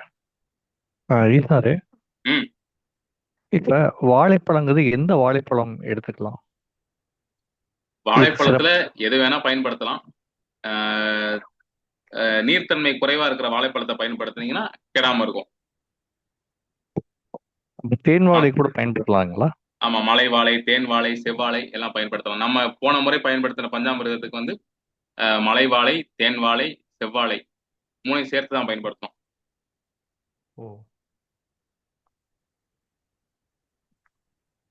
வேற யாருக்கு எதுவும் கேள்வி இருக்கா? அளவுகோல்கள் பத்தி சொல்லுங்க. அளவுகோல், அதாவது எது என்னென்ன அளவு அப்படிங்கறத பத்தி உங்களுடைய இப்ப வாழைப்பழம் அதான் இந்த கேள்வி வரும். இந்த கேள்வி வரும்ன்றதுக்காக தான் காத்திருக்கேன் இந்த இடத்துல. அதாவது இந்த பழத்தின் எவ்வளவு பழம் எடுக்கிறீங்களோ பழத்தின் தன்மையை பொறுத்து தான் பாகு தேவைப்படும். சரிங்களா? இந்த பழம் வந்து நீர்த்தன்மை அதிகம் உள்ள பழமாக இருந்தால் அந்த இடத்துல பாகு, சர்க்கரை பாகுங்கிறது உங்களுக்கு கொஞ்சம் வேகப்படுத்திக்கணும். சரிங்களா? இப்போ வந்து ஓரளவுக்கு இப்போ ஒரு ரெண்டுமே வாழைப்பழம் எவ்வளவு இருக்கோ அதே அளவுக்கு சர்க்கரை எடுத்துக்கலாம். இப்போ வந்து ஒரு வாழைப்பழங்கிறது ஒரு 1 கிலோ இருக்குன்னு வச்சுக்கோங்க. உங்க பார்வைக்கு 1 கிலோங்கிறது வாழைப்பழங்கிறது இவ்வளவு இருக்குன்னு வச்சுக்கோங்க. சரிங்களா? அந்த இடத்துல அந்த வாழைப்பழத்துடைய அளவு எவ்வளவு இருக்குதோ அந்த அளவுக்கு தக்கன அந்த ஒரு கிலோல வந்து ஒரு 400 கிராம் அல்லது 500 கிராம் அப்படிங்கிற அளவுக்கு எடுத்துக்கலாம். 400ல இருந்து 500 கிராம்ங்கிறது நீங்க முடிவெடுக்கணும். அந்த இடத்துல உங்களுடைய பக்குவம் வரணும். அந்த இடத்துல உங்களுக்கு அந்த சமையலுங்கிற அந்த பக்குவம் உங்களுக்கு அந்த இடத்துல வரணும். எவ்வளவு சர்க்கரை தேவை அப்படிங்கிறது பழம் தான் தீர்மானிக்குது. பழத்தினுடைய நீர்த்தன்மை எவ்வளவு இருக்குதோ அதுக்கு தக்கன அந்த இடத்துல சர்க்கரைங்கிறது தேவைப்படும். சரிங்களா? இதுதான் வந்து அந்த இடத்துல நாம பயன்படுத்த வேண்டிய சர்க்கரையுடைய அளவு இதுக்குமான அளவு அதுதான். அதுக்கடுத்து நெய்ங்கிறது பாத்தீங்கன்னா சர்க்கரை எந்த அளவுக்கு எடுக்கிறீங்களோ அந்த அளவுக்கு நெய் தேவைப்படும். இப்ப வந்து உதாரணத்துக்கு ஒரு 400 கிராம் வந்து சர்க்கரை எடுத்துக்கிறீங்கன்னா அதே அளவுக்கு நெய் தேவைப்படும். அந்த இடத்துல நெய்யை வந்து அது வந்து உள்வாங்குற அளவுக்கு நெய்யை வந்து போட்டு கிண்டிட்டே இருக்கணும். நெய் முழுசா உள்வாங்கி முடிச்ச பிறகு அந்த இடத்துல நெய் இன்னும் எவ்வளவு தேவை, எவ்வளவு குறைக்கணும், எவ்வளவு கூட்டணுங்கிறது நெருப்புல அது வேகும் போது அந்த பக்குவத்தை பார்த்து நீங்கள் அறிந்து கொள்ளணும். வேகிற பக்குவத்துல நீங்கள் பார்த்து அறிந்து கொள்ளணும். அந்த வாசனை, உங்க பார்வைக்கு அந்த கொதிக்கக்கூடிய தன்மை, இதையெல்லாம் வச்சு இன்னும் நெய் எவ்வளவு தேவை, கூட்டணுமா குறைக்கணுமாங்கிறத நீங்க தான் அந்த இடத்துல முடிவு பண்ணணும் ஒரு தடவையும். சரிங்களா? அதுக்கு அடுத்து இறுதியாக பாத்தீங்கன்னா இது ஆற வச்ச பிறகு தேன் எவ்வளவு கலக்கணுங்கிறதும் அந்த இடத்துல நல்லா ஆறின பிறகு தேனை கலந்தீங்க அப்படின்னா எவ்வளவு தேன் தேவைங்கிறத அந்த பஞ்சாமிர்தமே முடிவு பண்ணும். நல்ல கெட்டியா இருக்கக்கூடிய பஞ்சாமிர்தம் கொஞ்சம் இலகுவாக மாறுற அளவுக்கு தேன் சேர்த்தீங்கன்னா போதும். நீங்க செஞ்சு இறக்கி இருக்க பஞ்சாமிர்தம் நல்ல கெட்டி பதத்துல இருக்கும். அப்ப இந்த தேனுங்கிறது அதை இழக்கும். அந்த எந்த அளவுக்கு இழகணும் அப்படிங்கிறத நீங்க தான் முடிவு பண்ணணும் அந்த இடத்துல. சரிங்களா? நீங்க கையில எடுத்து அப்படி அந்த பஞ்சாமிர்தத்தை அப்படி ஒருத்தவங்க கையில கொடுக்குறீங்கன்னா அது விழுகும் பொழுது ஒரு நூல் மாதிரி அது உடனே விழுகக்கூடாது. பஞ்சாமிர்தம் கையில போட்ட உடனே விழுகக்கூடாது. பஞ்சாமிர்தம் இப்படி இப்படி கரண்டில் எப்படி தட்டினாலும் அந்த பஞ்சாமிர்தம் கையில போய் உடனே விழுகக்கூடாது. அது இயல்பாகவே அப்படி இப்படி குடிச்சிங்கன்னா அது தானாகவே வழிந்து கையில போய் செட்டில் ஆகணும். சரிங்களா? மனித வாழ்க்கையில இப்படிதானே. மனித வாழ்க்கையில ஆன்மீகத்தை வந்து திணிக்க முடியுமா? முடியாது இல்ல. பஞ்சாமிர்தம் எப்படி வந்து அப்படி அப்படி தூக்கி காட்டதான் முடியும். நம்ம பஞ்சாமிர்தத்தை ஒரு ஸ்பூன்ல எடுத்து தூக்கி காட்டதான் முடியும். அது தானாகவே வழிந்து அவர் கையில போய் சேரணும். அந்த கையில அந்த பஞ்சாமிர்தம் விழுகிற வரைக்கும் அவர் பொறுமை காக்கணும். இததான் அந்த படத்துல காமிச்சிருப்போம். நம்ம இந்த வகுப்புக்கான படத்துல அந்த இதை காமிச்சிருப்போம். பாத்தீங்களா? ஒரு ஸ்பூன்ல பஞ்சாமிர்தம் விழுகும், கை அப்படி இருக்கும் அந்த இடத்துல. அப்போ முழுசாக அந்த பஞ்சாமிர்தம் விழுந்து முடிகிற வரைக்கும் அந்த மனுஷன் பொறுமை காக்கணும். அது முழுசா விழுகிறதுக்குள்ள நவத்திட்டான்னா கையெல்லாம் பஞ்சாமிர்தம், அந்த உள்ளங்கை தவிர மற்ற இடமெல்லாம் பஞ்சாமிர்தமாகவும் கொஞ்சம் கீழே சிந்திடும். அப்ப அந்த இடத்துல பொறுமை வேணும். அந்த இடத்துல பொறுமை பழகணுங்கிறதுக்காக தான் பஞ்சாமிர்தத்தை அந்த பதத்துல செய்யறது. அது போக அது கெடாம இருக்கிறதுக்காக அந்த பதத்துல செய்யறது. இதுதான் பஞ்சாமிர்தத்துக்கான பக்குவம். பஞ்சாமிர்தம் செய்யறதுக்கும் பக்குவம் வேணும், பஞ்சாமிர்தம் சாப்பிட்றதுக்கும் பக்குவம் வேணும். சரிங்களா? நெய் வந்துட்டு இப்ப முதல்ல நீங்க எனக்கு சொல்லி கொடுத்தப்ப காரம் பசு நெய் இதுக்கு சிறப்பா இருக்கும்னு சொல்லியிருந்தீங்க. இப்ப காரம் பசு நெய்ங்கிறது கிடைக்கிறது சிரமமா இருக்கு. நார்மல் நாட்டு பசு நெய்யே இதுக்கு பயன்படுத்தலாமா? பயன்படுத்தலாம். தேன் வந்து மலை தேன்களா இல்ல கொம்பு தேன்களா? எந்த தேனாலும் பயன்படுத்தலாம், தப்பு இல்ல. சரிங்க. வேற யாருக்கு எதுவும் கேள்வி இருக்கா? ஐயா, அந்த பஞ்சாமிர்தத்துல பொதுவா பேரிச்சம்பழம் பயன்படுத்துவாங்க இல்லையா? பஞ்சாமிர்தத்துல பேரிச்சம்பழமா? ஆமா, நம்ம ஏங்க பேரிச்சம்பழம் சேர்க்கல? இல்ல அது நம்ம அப்போதைக்கு சாப்பிடுற பஞ்சாமிர்தத்துல பேரிச்சம்பழம், திராட்சை பழம், ஆரஞ்சு பழம் எல்லாம் போடுறாங்க, வழக்கம் தான். அது அப்போதைக்கு சாப்பிட்றதுக்கு நல்லா இருக்கும். சரிங்க. ஆனா ரொம்ப நாளைக்கு அது கெடாம இருக்கணும்னா அந்த இடத்துல இந்த வாழைப்பழம் தான் சரி. வாழைங்கிறதா சரியான உடலை குறிக்கும். இல்ல, வாழைப்பழத்தோட சேர்த்து பேரிச்சம்பழமும் சேர்க்கிறாங்களே, அததான் கேக்குறேன். பொதுவா சேர்க்கிறாங்களே, அதான் அது எதை வேணா சேர்க்கலாம். என்ன இப்போ ஒரு ஒரு உடல் இருக்குது, ஒரு நல்ல ஆரோக்கியமான உடல் வாழைப்பழம் மாதிரி தான் மனுஷனுக்கு. ஒரு நல்ல கரெக்டா கணிஞ்சிருக்கக்கூடிய கனி என்ன தன்மையில இருக்கோ அதே தன்மையில தான் மனிதனுடைய உடலும் இருக்குது அந்த இடத்துல. ரொம்பவும் கெட்டியா இல்லாம ரொம்பவும் இலகுவா போயிடாம இடைப்பட்ட தன்மையில இருக்கணும் அந்த உடல். அப்படி பிச்சிங்கன்னா கையில அப்படி அழகா வரணும். அந்த மாதிரி வாழைப்பழத்துடைய தன்மை இருக்கும். நம்ம உடல் தன்மையில இருக்கக்கூடிய, நம்ம உடலை மாறி செம்மையான தன்மையில இருக்கக்கூடிய பழங்களை தான் நம்ம தேர்ந்தெடுக்கணும். காயும் தேர்ந்தெடுக்க கூடாது, ரொம்ப கனியையும் தேர்ந்தெடுக்க கூடாது. நம்ம தேர்ந்தெடுக்கக்கூடிய பழத்துலேயே அந்த இடத்துல பக்குவம் வேணும் அந்த இடத்துல. இப்போ இதே மாதிரி மனித உடல்கள்ல நிறைய உடல்கள் இருக்குது. ஒரு சில உடல்கள் பஞ்சாமிர்தமா இது பேரிச்சம்பழம் மாதிரி காஞ்சு போயிருக்கும். ஒரு சில உடல்கள் திராட்சை மாதிரி நீர்த்து போயிருக்கும். அதுவும் உடல்கள் தானே. இதுக்கும் கெட்டு போற தன்மை இல்லை. இப்ப நெய்யுக்கும் தேனுக்கும் எப்படி கெட்டு போற சர்க்கரைக்கும் கெட்டு போற தன்மை இல்லையோ, அதே மாதிரி பேரிச்சம்பழத்துக்கும் கெட்டு போற தன்மை இல்லை இல்லையா? பேரிச்சம்பழத்துக்கு கெட்டு போற தன்மை இல்ல, அதே சமயம் அதுல நீரும் இல்ல. அதுல நீரும் இல்ல. வறட்சி அந்த இடத்துல. வறண்ட உடல் வந்து ரொம்ப நாளைக்கு அழியாம இருக்கும். அந்த நீர்த்தன்மை உடம்புல இருந்து நீரை வெளியே எடுத்துட்டீங்க அப்படின்னா, நீங்க பிரமிட் எல்லாம் பாத்தீங்கன்னா மம்மி வச்சிருக்காங்க இல்லையா? மம்மிங்கிறது என்ன? நீர்த்தன்மையை வெளியேற்றம் பண்றது தானே. இப்ப நீர்த்தன்மையை வெளியேற்றிட்டா போதுமா? அது வந்து உடல் அப்படி இருக்க உடல் போதுமா உங்களுக்கு? அப்போ அது எப்படிங்க? அதனால அந்த இடத்துல வாழைப்பழத்தை சேர்க்கிறது. சரிங்களா? சரிங்க.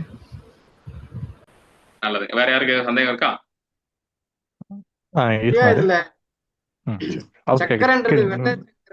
யாராவது ஒருத்தர் பேசுங்க. ஐயா, இதுல சக்கரைன்றது வெள்ளை சக்கரை குறிக்குமா இல்ல நாட்டு சக்கரையை குறிக்குமா? நாட்டு சக்கரை தான், வெல்லம் தான். வெள்ளத்தை இடிச்சு வரக்கூடிய நாட்டு சக்கரை தான். ஓகே, வெல்லம் தான் சக்கரை. ஆமா. சரிங்க. அதான் கேட்டேன். இப்ப கருப்பட்டி அதெல்லாம் கூட நம்ம யூஸ் பண்ணிக்கலாம் கிடைச்சா. வெல்லம் தான் சேர்க்கணும். சக்கரை வெல்லம் தான். ஓகே ஓகே, நன்றி.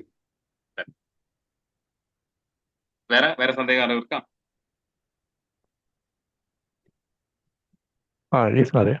சொல்லுங்க.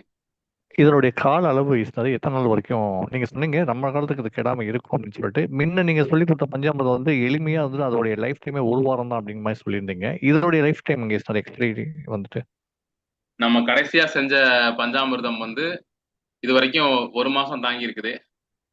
நான் ம். போன வருடம் வந்து ஒரு முறை பஞ்சாமிர்தம் செஞ்சு பார்த்தப்போ இதே இதே இதே இதே இதே பாணியில செஞ்சு பார்த்த பஞ்சாமிர்தம் வந்து 3 மாசம் ம். வரைக்கும் தாங்குச்சு. அதுக்கு மேல தீர்ந்து போயிடுச்சு. அதுக்கு மேல இல்ல. அஹ் ம். இப்போ 3 மாசத்துக்கு மேல இனிமே வச்சு பார்த்தா தான் தெரியும் பஞ்சாமிர்தத்தை. இப்ப அது செஞ்சிருக்க அந்த டெஸ்ட் பஞ்சாமிர்தத்தை எடுத்து வச்சு பார்ப்போம் எத்தனை நாளைக்கு டெஸ்ட் தாங்குதுன்னு. பண்ணணும் சார். டெஸ்ட் பண்ணணும் சார். எங்க புரியுது. எடுத்து வைக்க முடியலையே. மக்கள் வர்றாங்க, வர போக அது செலவாயிடுது. முடிஞ்சது சார். எவ்வளவு முயற்சி இல்ல பண்ணாலும் இல்ல. அதிகபட்சம் 3 மாசத்துக்கு மேல தாங்க மாட்டேங்குது பஞ்சாமிர்தம். எத்தனை ம். எத்தனை கிலோ செஞ்சு வச்சாலும் அதுதான் நிலை. சார் இதை வந்துட்டு எதுல வைக்கிறது சிறப்பு? மண் சட்டிலேயே வச்சிருக்கலாமா?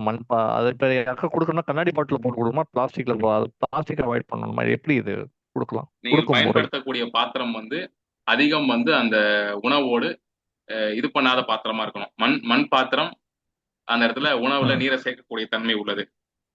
நீரையும் ம். காற்றையும் ம். சேர்க்கக்கூடிய தன்மை உள்ளது மண் பாத்திரங்கிறதாக மண் பாத்திரத்துல வைக்கக்கூடாது. நீங்க வைக்கிற சரி. பாத்திரம் வந்து ஒன்று வந்து இதா இருக்கலாம். இப்போ இன்னைய நிலைமைக்கு கண்ணாடி ஜாடியில வைக்கலாம். இல்லைன்னா கண்ணாடி ஜாடியில் வைக்கலாம். இந்த பீங்கான் பாத்திரம் இருக்குல்ல, ம். அந்த மாதிரி ம். உள்ளவைகள்ல வைக்கலாம். அப்படி இல்லைன்னா ம். இந்த எக்கு பூசிய இது ஸ்டெயின்லெஸ் ஸ்டீல் அந்த மாதிரி எக்கு பூசிய பாத்திரங்கள்ல வைக்கலாம். ம். அதுதான் தாங்கும் ஓரளவுக்கு. ஆமா. ஈஸ்வரி, அப்புறம் இந்த நாட்டு சர்க்கரையை நீங்க தண்ணி இப்போ வந்துட்டு ஒரு கட்டத்துல வந்துட்டு வாழைப்பழத்தை வந்து நல்லா மசிச்சு அதை வந்துட்டு ஒரு சட்டியில சூடு ஏற்ற சொல்லிட்டீங்க. அது பாட்டுக்கு ஒரு பக்கம் அது சூட்டுல இருக்கும் போது நாட்டு சர்க்கரையை தண்ணியை தெளிச்சு நீங்க பாகாக்கணும்னு சொன்னீங்க ஈஸ்வரி. அது பாகாக்கும் முறை வந்து பெரும்பாலும் நம்மளுடைய மக்கள் செய்வது வந்து பாத்தீங்கன்னா தண்ணியில நாட்டு சர்க்கரையை கலந்து அதுக்கப்புறமா வந்துட்டு அதை அப்படியே சுண்ட காய்ச்சி அதுக்கப்புறம் கம்பி பதம் வரும்போது பாகாக்கிடுவாங்க. இது முறை. இப்ப நீங்க வந்து நாட்டு சர்க்கரையில தண்ணி தெளிச்சுன்னா அது எப்படிங்க ஈஸ்வரி அது பாசிபிள் அந்த இடத்துல? நீங்க என்ன நாட்டு சர்க்கரை கட்டிடுமே. அடுப்புல ஏத்தீங்கனாலும் அது இலக ஆரம்பிச்சிடும். அது இலக ஆமா. அதுல தண்ணி தெளிச்சு அதை அந்த பக்குவத்துக்கு கொண்டு வரணும். நீங்க பக்கம் வந்து அந்த கம்பி பதத்துக்கு கம்பி பதம் இல்ல, அது வந்து ம். அப்படி ஸ்பூன்ல எடுத்தீங்கன்னா அது வந்து நீங்க அப்படி அப்படி விட்டீங்கன்னா அது வந்து ஒழுகணும். எண்ணெய் மாதிரி ஒழுகணும். தேன் மாதிரி எண்ணெய் மாதிரி தேன் மாதிரி எண்ணெய் மாதிரி அது ஒழுகணும். கையில எடுத்து அந்த விட்டீங்கன்னா அந்த மாதிரி தன்மைக்கு வரும் பொழுது நீங்க அதை எடுக்கலாம். கம்பி பதம்லாம் வர வேண்டாம். தண்ணி சேர்க்கல அப்படின்னா அது வந்து இறுகி போயிடும் பாகு. கிண்டிக்கிட்டே இருந்தோம்னா அடுப்புல வைக்க தண்ணி சேர்க்காம கிண்டிகிட்டே இருந்தீங்கன்னா பாகு ஒண்ணு இறுகி. நீங்க தண்ணி நிறைய சேர்த்து அந்த தேன் பதத்துக்கு கொண்டு வரலாம். இல்ல தண்ணியை தெளிச்சு அந்த தேன் பதத்துக்கு கொண்டு வரலாம். ஆனா வரக்கூடியது அந்த தேன் பதத்துக்கு வரணும். அந்த பாகு சக்கரை மெல்ல ரொம்ப கொதிச்சா பால் வந்து இறுகிரும்.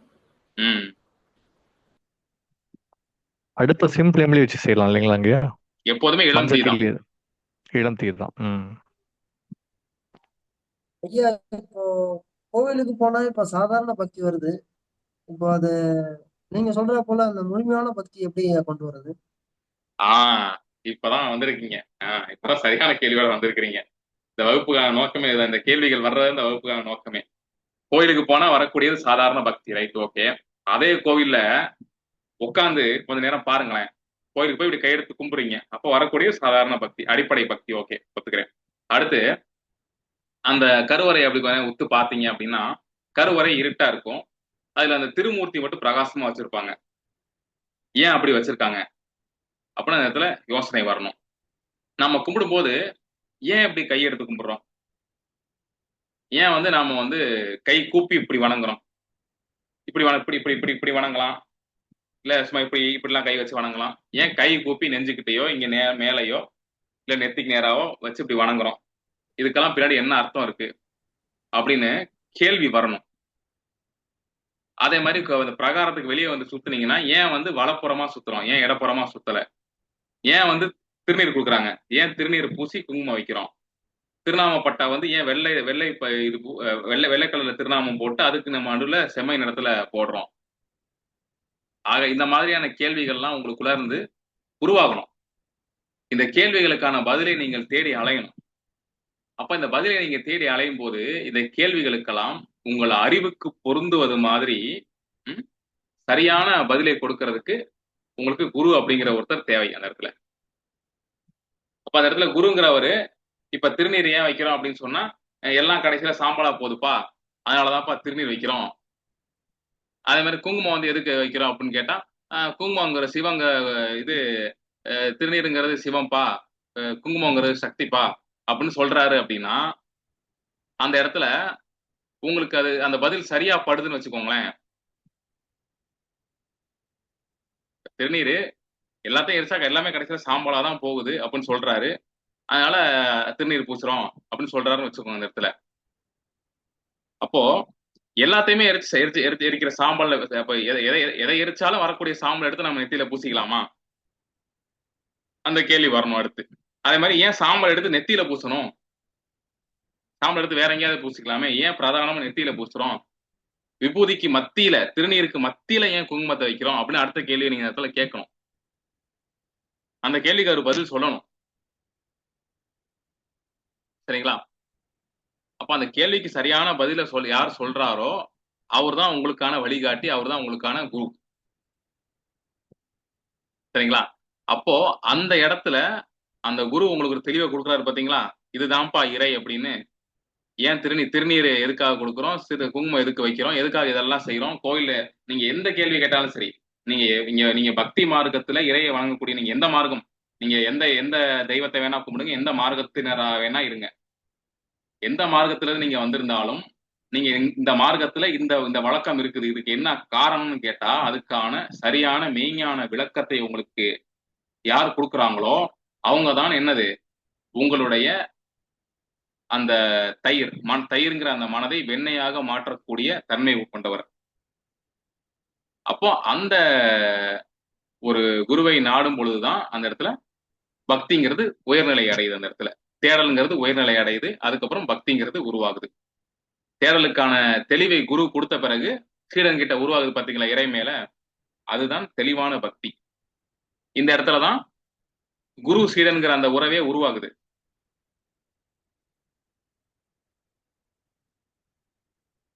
சரிங்களா? அப்போ அப்போ எந்த இடத்துல பக்தி முதல்ல உருவாகுது மனுஷனுக்கு வழிகாட்டுறதுக்கு ஒரு குரு கிடைக்கும் போதுதான் அந்த இடத்துல மனிதனுக்கு உருவாகக்கூடிய பக்தி தான் அந்த இடத்துல உயர்நிலை பக்தி. அது வரைக்கும் உங்களுக்கு இருக்கிறது அடிப்படை பக்தி. சரிங்களா? வேற யாருக்கு ஏதாவது கேள்வி இருக்கா?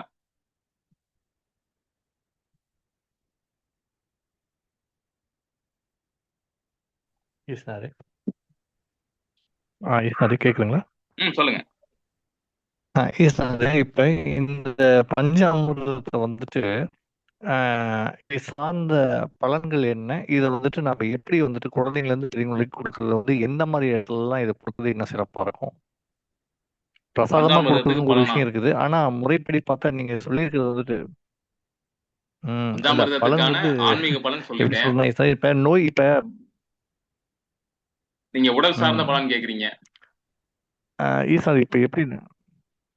ஆமா ஈசாரி, இது வந்துட்டு கொஞ்சம் மக்களுக்கு புரியும் விதமா இன்னும் பஞ்சாமிர்தத்துல என்னென்ன பொருள் போடுறோம், தேன் போடுறோம், வாழைப்பழம் போடுறோம், நெய் போடுறோம், இது எல்லாமே தாது பலத்தை விருத்தி செய்யக்கூடிய விஷயங்கள்.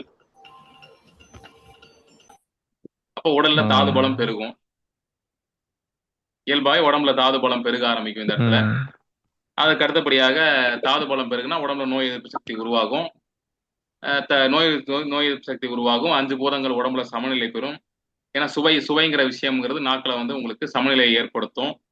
இப்போ நாக்கில் ஏற்படக்கூடிய சமநிலை உடல்ல சமநிலையை ஏற்படுத்தும். அப்போ 5 பூதங்களும் சமநிலைப்படும் உடம்புல. ஸோ இதெல்லாம் நடக்கும் இந்த இடத்துல.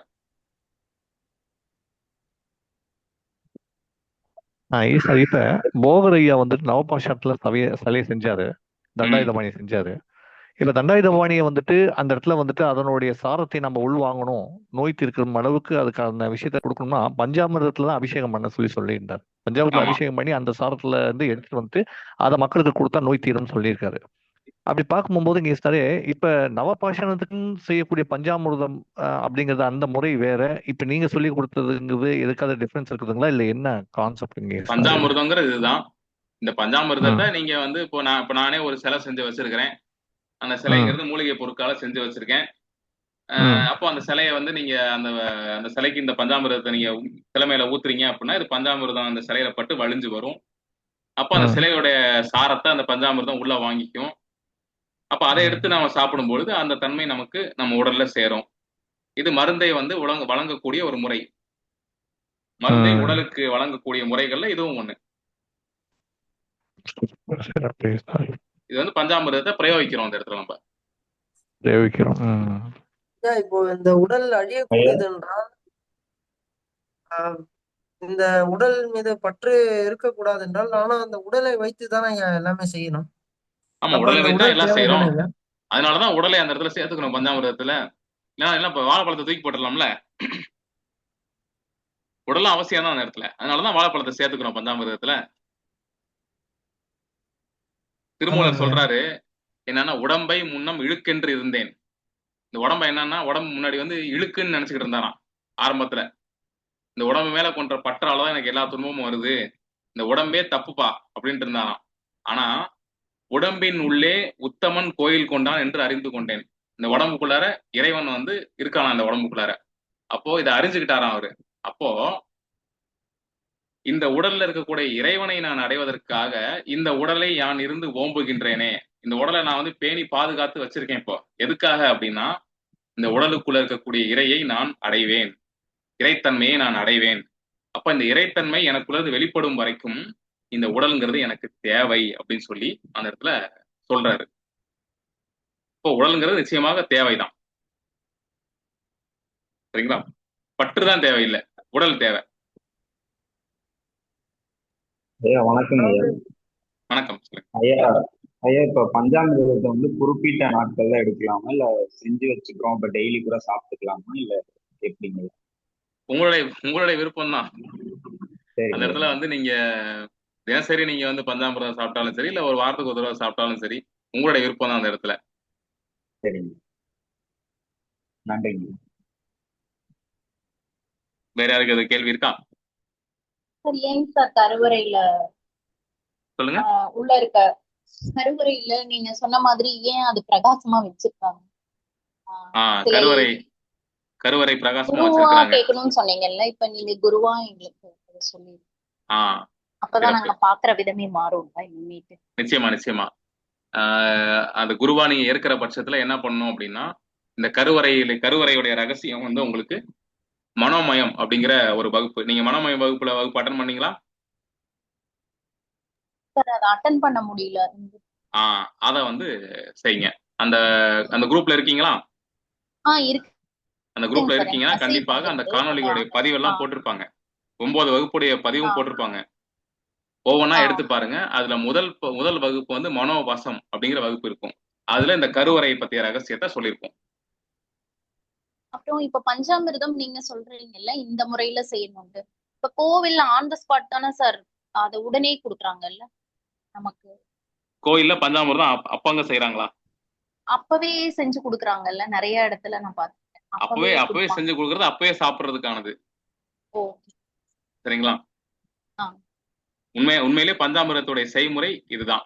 இப்படி செய்யக்கூடிய பஞ்சாமிர்தம் தான் வந்து என்ன சொல்ல, ரொம்ப காலத்துக்கு அந்த உணவை அழியாமல் பாதுகாக்கக்கூடிய வழிமுறையாக இருக்கும். பஞ்சாமிர்தத்துக்கான நோக்கமே உணவை அழியாம பாதுகாக்கிறது தானே, சுவைக்காக இல்ல அந்த இடத்துல. இல்ல நீங்க இப்ப பஞ்சாமிரத்தை இறையோட ஒன்றி சொல்லியிருக்கீங்க. இவ்வளவு நாள் நம்ம அது ஒரு டிஷ், ஒரு பிரசாதம் அந்த மாதிரிதான் பார்த்திருக்கேன். நான் பார்த்திருக்கேன் எல்லாரும் இடத்துல. இப்போ நீங்க அதை இறையோட சொல்லியிருக்கீங்க. இப்ப நான் செய்யறது வந்து என்னையே நான் டெஸ்ட் பண்ணிக்கிறதாங்க சார், அந்த இறை எனக்கு இருக்கா? நீங்க என்ன செய்றீங்கன்றத உங்களை நீங்களே டெஸ்ட் பண்ணிக்கிறேன்றீங்களா? டெஸ்ட் பண்ற மாதிரியான்னு கேட்கிறேன். உண்மைதான். இந்த இடத்துல வந்து நீங்க வந்து இப்போ இந்த பஞ்சாமிர்த ரகசியத்தை கேட்ட பிறகு, பஞ்சாமிர்தத்துடைய தத்துவத்தை கேட்ட பிறகு உங்களை நீங்களே ஆராய்ந்து பார்க்கணும். அந்த இடத்துல நாம எந்த இடத்துல இருக்கோம். நாம பாலா இருக்கோமா, இல்ல தயிரா இருக்கோமா, இல்ல வெண்ணையா இருக்கோமா, இல்ல நெய்யா இருக்கோமா, நமக்கு வந்து சர்க்கரை சேர்ந்துருச்சா, தேன் வந்துருச்சா நமக்கு. இதெல்லாம் நீங்க எந்த இடத்துல இருக்கீங்க நீங்க ஆராய்ஞ்சு பார்த்து அதுக்கு அடுத்த நிலையை நீங்க தேடணும். உங்களுக்குள்ள தேடல் தொடங்கணும். அதுக்காக தான் தேடலை தொடக்குவது தான் இந்த வகுப்பு இல்ல, எந்த வகுப்பா இருந்தாலும், நம்ம நடத்தக்கூடிய எந்த வகுப்பா இருந்தாலும் நம்முடைய நோக்கம் ஒண்ணுதான், தேடலை தொடங்கி வைக்கிறது. சரிங்களா? வேற யாருக்கு அது கேள்வி இருக்கா?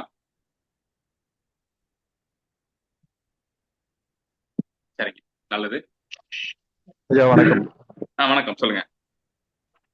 ஒண்ணும் இல்ல, நம்ம இந்த பக்தியில நீடிச்சு இருக்கிறதுக்கு இப்ப நம்ம ம் சரியை, கிரியை, யோகம், ஞானம் ம் அதுலயுமே வந்துட்டு தொடர்ந்து நீடித்து இருக்கிறதுக்கு கொஞ்சம் சிரமமா இருக்கு. அதுக்கு என்ன பண்ணுங்க? நீடிச்சிருக்கிறதுல சிரமமா இருக்குது அப்படின்னா அந்த இடத்துல வந்து நீங்க இந்த 5 புலன்கள், 5 இந்திரியங்கள் இதனுடைய ம். போக்கு, அதன் போக்குல போகும் பொழுது நிச்சயமாக அதுல சிரமம் இருக்கும். சரிங்களா? அப்படின்னா அதுக்கு என்ன பண்ணணும் ஐயா? முதல்ல பயிற்சிக்கான உங்க நேரத்தை ஒதுக்குங்க. மற்ற சரிங்க. எதா இருந்தாலும் பயிற்சிக்கான நேரத்தை, அதாவது ஒரு நாள்ல வந்து ம். ஒரு நாள்ல வந்து பெரிய இது இருக்குன்னு வச்சுக்கோங்க. 24 மணி நேரம் உங்களுக்கு இருக்கு. 8 மணி நேரம் நீங்க உறக்கத்துக்கு வச்சுக்கோங்க. மற்ற ம். ரொம்ப நேரம் மிச்சம் இருக்கக்கூடிய 24 மணி நேரத்துல 23.5 மணி நேரம் நீங்கள் வந்து என்ன வேணா பண்ணிக்கோங்க. சரிங்களா? ம். இந்த அரை மணி சரி. நேரத்தை மட்டுமாவது உங்களுக்கு பயிற்சிக்குன்னு ஒதுக்குங்க அந்த இடத்துல. சரிங்க. இந்த அரை மணி நேரமாவது உங்களுக்குன்னு ஒதுக்குங்க, பயிற்சிக்குன்னு ஒதுக்குங்க. உங்களுக்குள்ள நீங்க விசாரம் பண்றதுக்கு, சத்து விசாரம் பண்றதுக்கு அந்த நேரத்தை ஒதுக்குங்க. அப்படி நீங்க ஒதுக்கும் பொழுது கொஞ்சம் கொஞ்சமாக ம். என்ன ஆகும்னா இந்த பக்தியில நிலைக்கிறதுக்கான மார்க்கம் உங்களுக்கு தெரிய ஆரம்பிக்கும். நீங்க நேரமே ம். ஒதுக்காம, பக்திக்குன்னு நீங்க கொஞ்சம் கூட நேரம் ஒதுக்காம நான் ஓடிக்கிட்டே இருப்பேன், நான் தூங்குவேன், எந்திரிப்பேன், ஓடுவேன், சாப்பிடுவேன், அன்றாட கடமைகளை செய்வேன், இதை மட்டுமே தான் நான் செய்வேன், வேற எந்த கடமையுமே நான் செய்ய வேற பக்திக்குன்னு நான் நேரம் ஒதுக்க மாட்டேன் அப்படிங்கிறப்போ அந்த இடத்துல எப்படி நிலைச்சிருக்க முடியும்? நீங்கள் நேரம் ஒதுக்குனாதானே நிலைக்க முடியும். ம். நேரம் ஒதுக்குறதுக்கு மனம் இல்லை அந்த இடத்துல, அதுதானே உண்மை. ஆமாங்க. ஏன்னா உங்க மனசை நீங்க வேற இடத்துல வச்சிருக்கிறீங்க. ம். உங்க மனம் முழுக்க வேற விஷயம் ஆக்கிரமிச்சிருக்கிறப்போ நிச்சயம் பக்திக்கு இடம் இருக்காது, அந்த இடத்துல தேடலுக்கு இடம் இருக்காது. ம். அந்த இடத்துல சிரமங்கிறது எங்க எங்க எங்க தொடங்குது? நம்ம அதுக்கு நேரம் ஒதுக்காம இருக்கிறதுனால. நேரம் ஒதுக்கிறதுக்கான மனதுல தொடங்குது. ம். ஸ்ட்ரிக்டாக இந்த அரை மணி நேரம் பக்திக்கான நேரம் தான், இந்த நேரத்தை நான் வேற எதுக்கும் செலவழிக்க மாட்டேன் அப்படின்னு ஒரு நேரத்தை நீங்க ஒதுக்குங்க. அது நள்ளிரவா இருந்தாலும் சரி, இந்த நேரம் என் ம். பயிற்சிக்கான நேரம்ங்கிறத ஒதுக்குங்க. அந்த நேரத்தை வேற எதுக்காக நான் கொடுக்க மாட்டேன் அப்படின்னு ஒரு திடம்பட ஒரு உங்களுக்குன்னு ஒரு வாழ்க்கையில ஒரு விதிமுறையை வைங்க. முதல் விதிமுறை அது. அப்படி வச்சீங்கன்னா இந்த பக்தியில சரி. நிலைச்சிருக்கிறதுக்கான மார்க்கம் உங்களுக்கு தெரியும். அந்த அரை மணி நேரம் பக்தியில இங்க நிலைச்சிருக்கிறது அந்த நாள் முழுக்கவே உங்களை பக்தியால் நீங்க செய்யற எல்லா காரியத்தையும் பக்தியால் நிறைத்து விடும். சரிங்களா? சரி. சரி. நல்லது. வேற யாருக்கு எதாவது நல்லது. கேள்வி இருக்கா?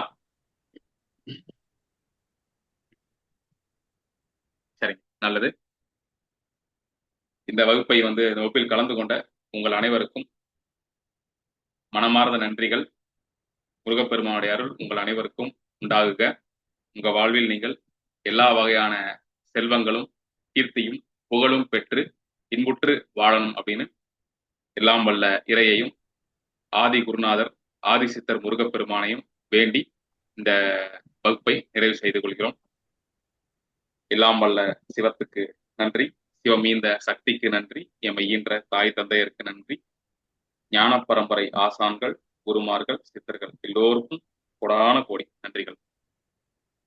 நன்றி, அனைவருக்கும் நன்றி. நன்றி.